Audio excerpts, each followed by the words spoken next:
Guys, আশা করি সকলে ভালো আছেন। কিছুদিনের মধ্যে সালমান ভাইয়ের 37 বছর পূর্ণ হতে চলেছে, তো এই জন্য কিছু করা দরকার না? এরকম কিছু একটা trailer teaser Galwan, the battle of গালওয়ানের একটা টিজার দিলে তো ভালো হইতো। 5 লোক তো দিছেই। এবং ওই যে কিকটু থেকে এআই দ্বারা একটা কোনো রকম ভাবে একটা বানিয়ে দিলে হয়তো। তারপরে আরো যতগুলো টাইগার 4 আছে, টাইগার ভার্সেস পাঠান, তো অনেক ছবিতে আছে। এটলিস্ট ছবিতেও নাকি আছে এটলিস্ট 7। এটা হয়তো ইয়ার সাথে হবে, আমাদের মেগাস্টার সালমান খানের সাথে হবে। তো এগুলো বিশেষ কিছু রাখা দরকার, এবং বাজরাঙ্গি ভাইজান 2 বিভিন্ন অ্যানাউন্সমেন্ট গুলো ওই দিনই করা দরকার। 37 বছর পূর্ণ হতে চলেছে।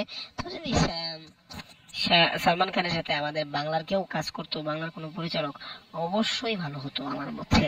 ইজ লাইক রায়হান রাফি, মেহেদী হাসান, হৃদয় বা এদের মতো পরিচালক।